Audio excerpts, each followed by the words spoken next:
Halo sahabat, sebelum memulai videonya alangkah baiknya sahabat sedekah like dan subscribe ke channel ini.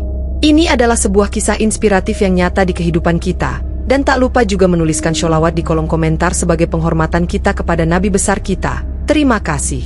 Di sebuah desa kecil yang terletak jauh dari kota, hiduplah seorang wanita muda bernama Lipa. Lipa dikenal sebagai wanita dengan tubuh yang sangat gemuk. Tubuhnya begitu besar hingga membuat orang-orang di sekitarnya selalu memperhatikannya, terkadang dengan tatapan penuh kasihan, namun lebih sering dengan cibiran dan ejekan. Walaupun dia memiliki hati yang baik dan jiwa yang lembut, sayangnya, penampilannya selalu menjadi bahan olok-olokan para pemuda dan bahkan kaum perempuan di desanya. Sejak kecil, Lipa selalu diejek karena tubuhnya yang terus bertambah gemuk. Dia seringkali tidak diajak bermain oleh teman-temannya, dan ketika memasuki usia dewasa, keadaannya menjadi lebih sulit.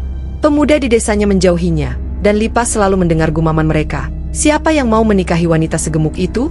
Atau, Lipa, lebih baik kamu fokus menurunkan berat badanmu daripada bermimpi tentang pernikahan. Ejekan demi ejekan itu lama-kelamaan membuat hati Lipa tertutup. Dia berhenti bermimpi tentang cinta sejati, karena baginya, cinta adalah hal yang hanya akan didapatkan oleh wanita-wanita cantik dan bertubuh ideal. Lipa pun menjadi pribadi yang pendiam dan lebih banyak mengurung diri di rumah. Hatinya yang dulu ceria, kini berubah menjadi suram. Waktu pun berlalu, usia Lipa semakin bertambah, dan tidak ada satupun pemuda yang pernah mendekatinya.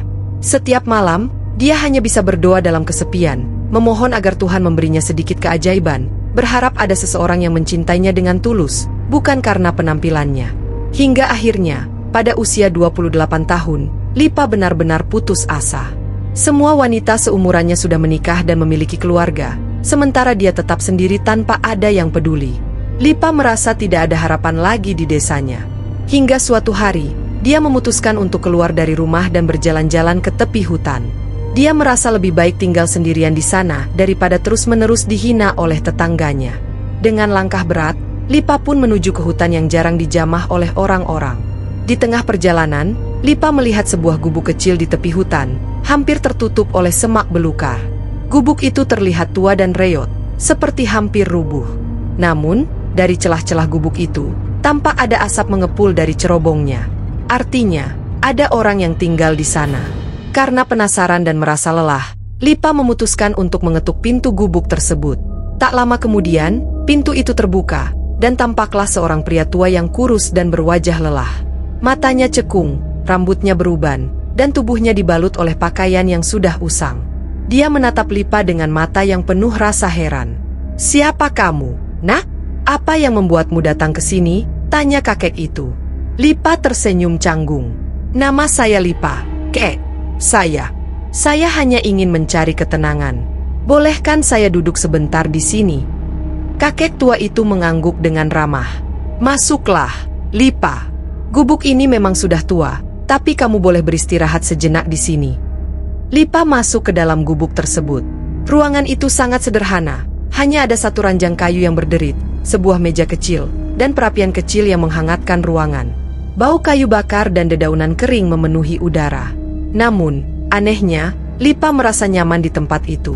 Kakek itu memperkenalkan dirinya sebagai Pak Tajo. Dia tinggal di gubuk itu sendirian setelah istrinya meninggal beberapa tahun yang lalu. Hidupnya sangat sederhana, hanya mengandalkan apa yang bisa dia temukan di hutan dan sedikit hasil kebun yang dia tanam di sekeliling gubuknya. Lipa terkejut mendengar kisah hidup kakek itu yang penuh dengan perjuangan dan kesepian. Hari demi hari berlalu, dan Lipa semakin sering berkunjung ke gubuk Pak Tajo. Di sana, dia merasa tidak ada yang menilai atau menghina penampilannya.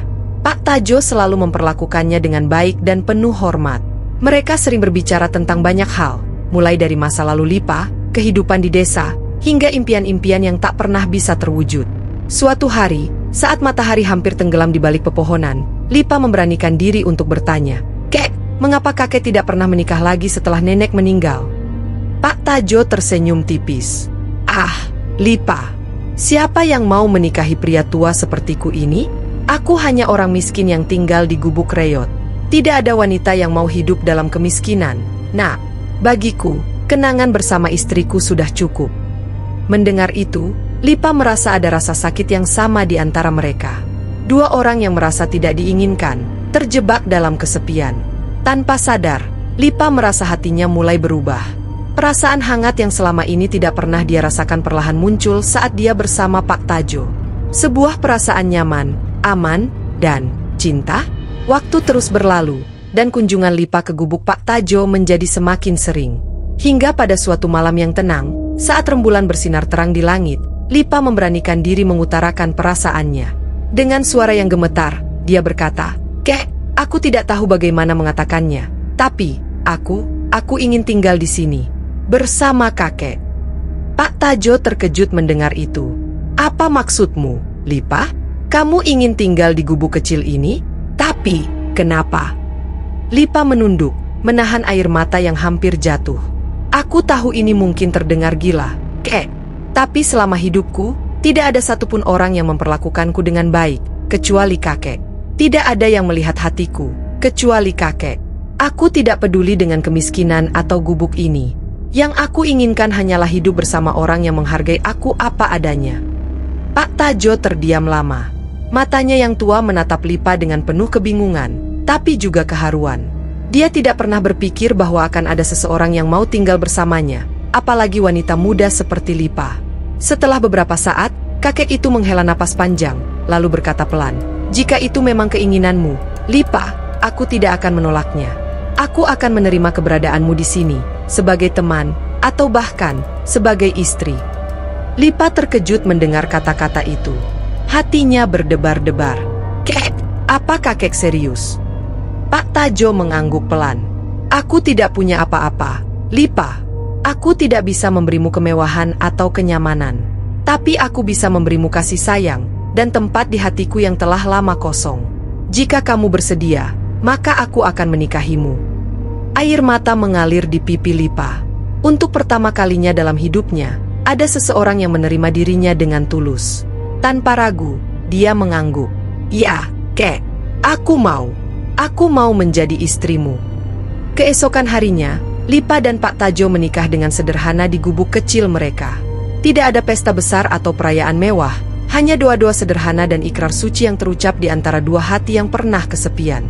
Penduduk desa pun mendengar kabar itu, dan mereka terkejut. Banyak yang mencibir, mengatakan bahwa Lipa sudah gila karena mau menikah dengan pria tua miskin seperti Pak Tajo. Namun, Lipa tidak peduli. Dia merasa bahagia karena dia telah menemukan seseorang yang mencintainya bukan karena penampilan atau harta, tetapi karena hatinya. Mereka hidup bersama di gubuk kecil itu, saling mendukung dan mengisi hari-hari dengan cinta dan kehangatan. Pak Tajo bekerja keras di kebun kecil mereka, sementara Lipa mulai belajar menanam sayuran dan merawat hewan-hewan kecil yang mereka pelihara. Kehidupan mereka sederhana, tapi penuh dengan kebahagiaan. Tahun berganti, dan Lipa akhirnya mengandung anak pertama mereka. Kabar itu membawa sukacita yang luar biasa di hati mereka berdua. Meskipun usia Pak Tajo sudah sangat tua, dia berusaha sekuat tenaga untuk menjaga dan merawat Lipa selama masa kehamilannya. Hingga akhirnya, lahirlah seorang bayi laki-laki yang sehat dan kuat. Mereka menamainya Gembong, yang berarti, yang besar, sebagai simbol kekuatan dan harapan baru dalam kehidupan mereka. Lahirnya Gembong menjadi momen paling membahagiakan dalam hidup Lipa dan Pak Tajo. Meskipun mereka hidup di dalam kesederhanaan, keduanya merasakan kebahagiaan yang luar biasa. Lipa menjadi seorang ibu yang penuh kasih sayang, sementara Pak Tajo, meskipun sudah tua, tetap berusaha sekuat tenaga untuk menjadi ayah yang baik bagi anak mereka. Setiap hari, Gembong tumbuh semakin besar dan sehat, dengan tawa riangnya yang membuat gubuk kecil itu selalu penuh dengan keceriaan. Tetapi, kehidupan tentu saja tidak selamanya berjalan mulus.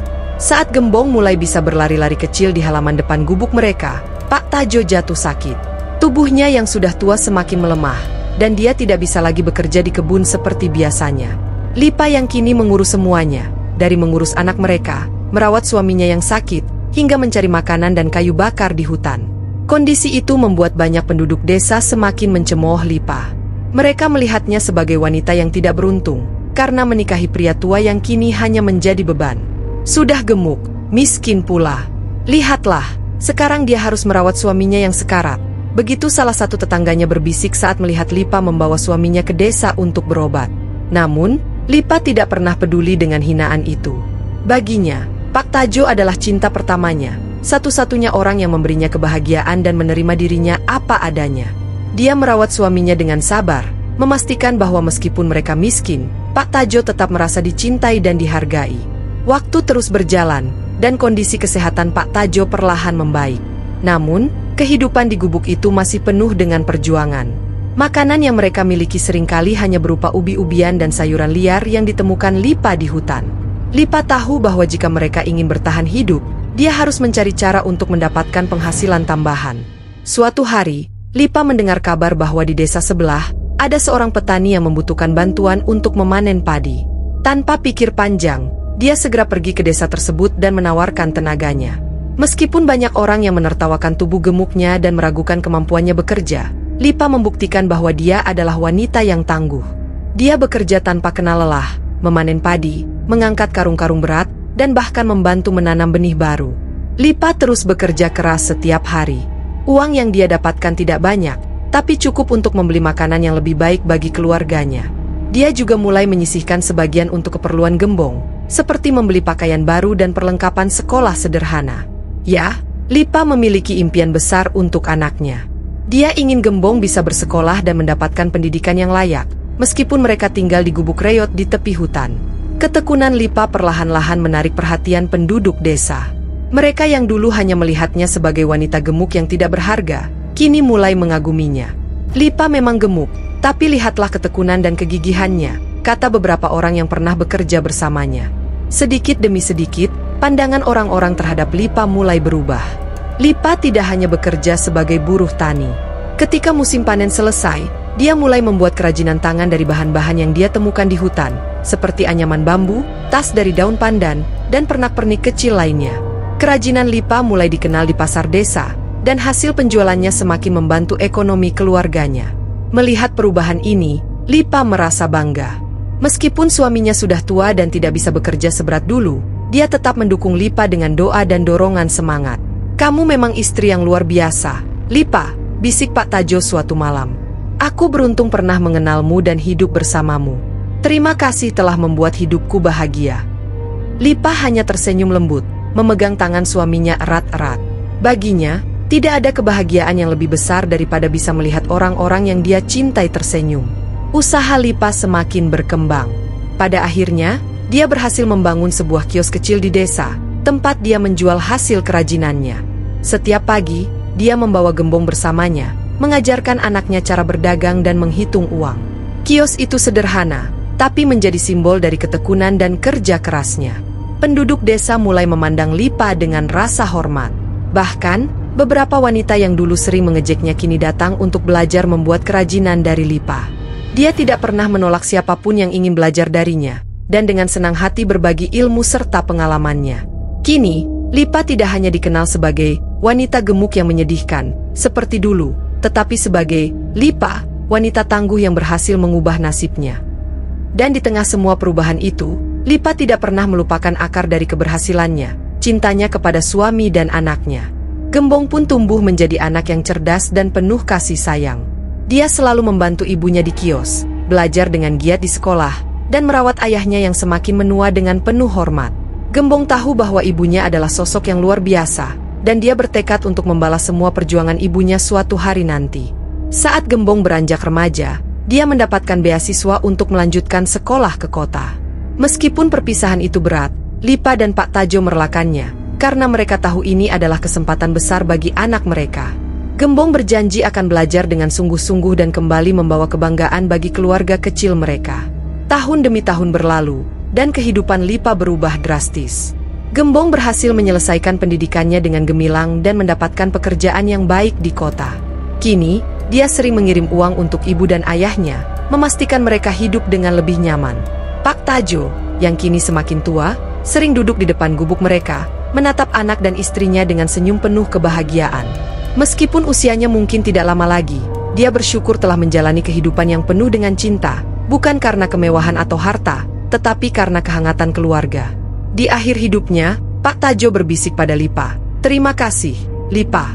Terima kasih telah memberiku kebahagiaan yang tak terhingga." Setelah beberapa bulan kematian suaminya, Lipa dibawa Gembong ke kota agar ibunya bisa hidup nyaman dan tenang bersamanya dirinya kota, dan mereka hidup bahagia tanpa cemooh orang di desanya. Demikianlah cerita kali ini, jangan lupa like, komen, dan subscribe. Terima kasih.